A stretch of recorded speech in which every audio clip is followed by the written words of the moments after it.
কালকে আমার ৪৭তম বিসিএস পরীক্ষা এবং সেটা রেখেও আপনাদের জন্য এই ভিডিওটা বানাচ্ছি যাতে আপনারা সঠিক একটা গাইডলাইন পান।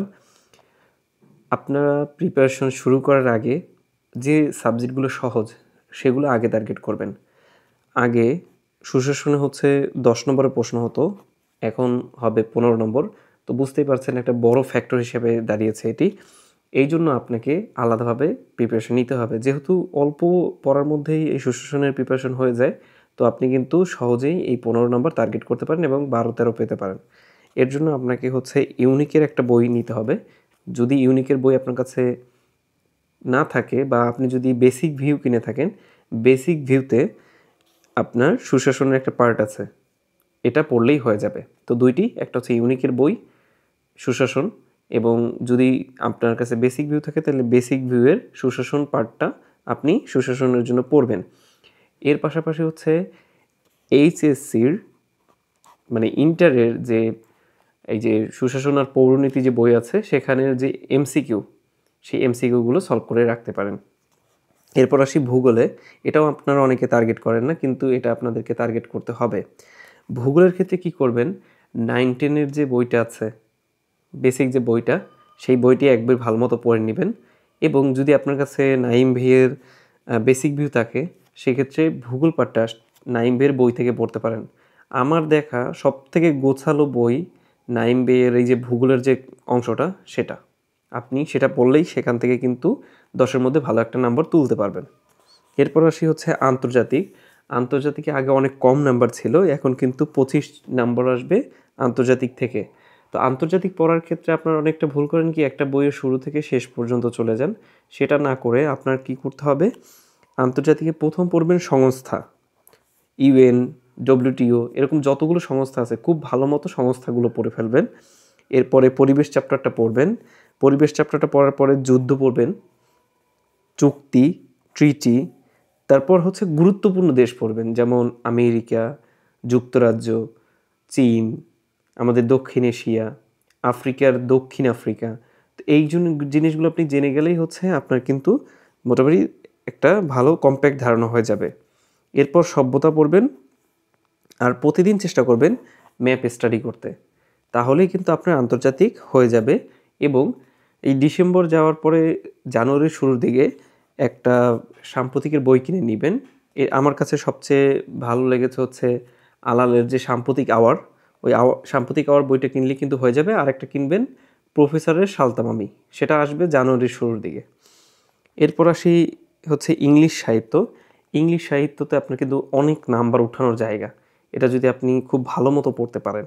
তো এটা কীভাবে শর্টকাটে পড়বেন, আপনার হচ্ছে বিসিএস যে বিগত সালের প্রশ্নগুলো আছে সেটা প্রথমে নেবেন। যেমন 15টা প্রশ্ন আপনি নিলেন, সেই 15টা প্রশ্নের প্রথম প্রশ্নটা ধরেন নিলেন, সেখানে হচ্ছে 4টা রাইটারের নাম লেখা আছে, ক, খ, গ, ঘ।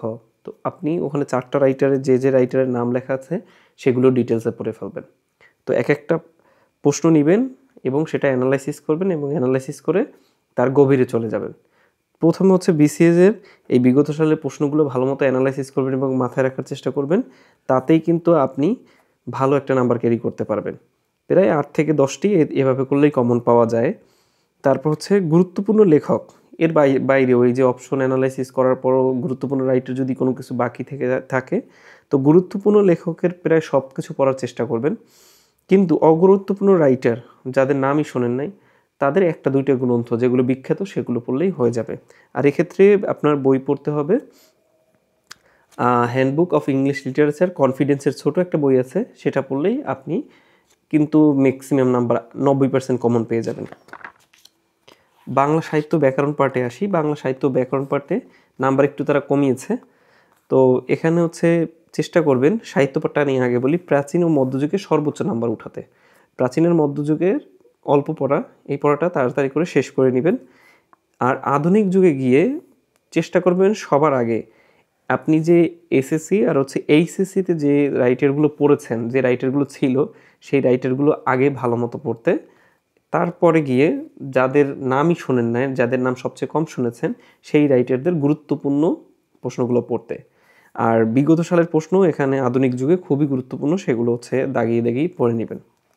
ইংরেজি ব্যাকরণ নিয়ে আগেই অনেক বলেছি। ইংরেজি ব্যাকরণে আপনার কাছে যে বইটা আছে সেটা মাস্টার বই হোক, SOS হোক, টিউটর হোক, যেটা হোক, আপনি সেই বইটা ভালো মতো বিসিএসের সিলেবাস অ্যানালাইসিস করে পড়ে ফেলবেন।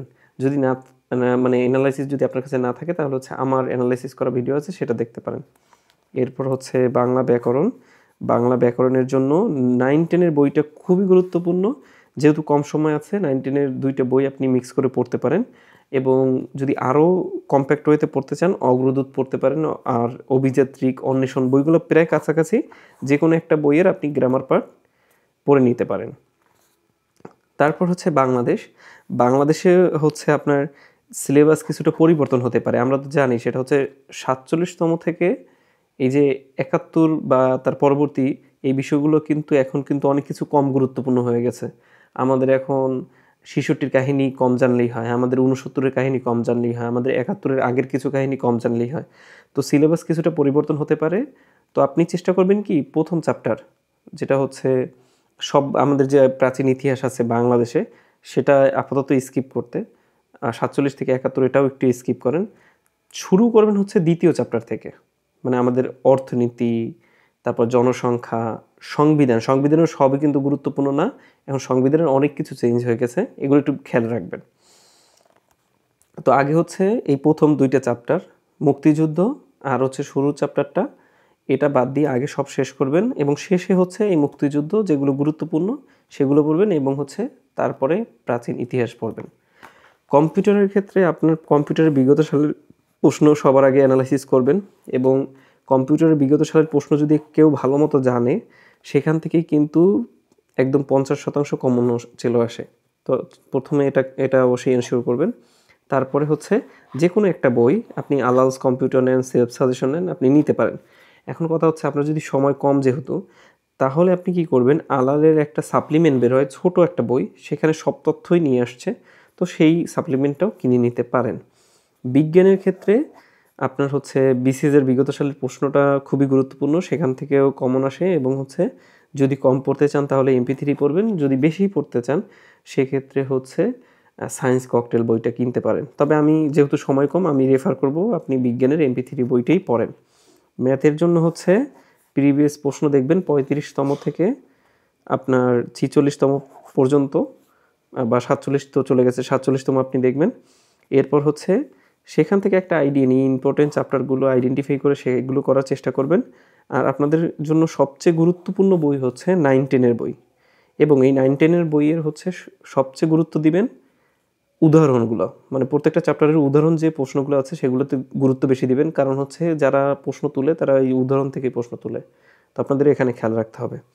এরপর হচ্ছে মানসিক দক্ষতা। এই মানসিক দক্ষতার জন্য ওই একই কথা, সেটা হচ্ছে বিগত সালের প্রশ্ন প্রথম সলভ করবেন, এবং যে কোনো একটা বইয়ের A to Z শেষ করবেন। আর মানসিক দক্ষতা যারা পিলি প্রিপারেশন নিচ্ছেন তারা অবশ্যই রিটেনের যে 50টা করে প্রশ্ন আছে 35তম থেকে আপনার এই যে 46তম পর্যন্ত যে 50টা করে যে কয়টা প্রশ্ন হয়েছে সবগুলো প্রশ্ন আপনি সলভ করবেন, আর আপনার পিলি প্রশ্নগুলোও সলভ করবেন। এই তো এই বিষয়গুলো যদি একটু মাথায় রাখেন, অবশ্যই নোট নেন, নোট নিয়ে হচ্ছে এভাবে আগান। আরেকটা জিনিস হচ্ছে আপনার অনেক সময় কি ছোটো মোটো জিনিসে আটকে যান, যেমন হচ্ছে বাংলা পড়তে পড়তে বাংলাই পড়তেছেন, আর কোনো হুঁশ নাই, বা ইংলিশ পড়তে পড়তে ইংলিশই পড়তেছেন, আর কোনো হুঁশ নাই। তো আপনার কিন্তু আমার যে স্ট্র্যাটেজি ছিল সেটা বলি, আমি হচ্ছে সহজ সাবজেক্টে টাইম বেশি দিতাম।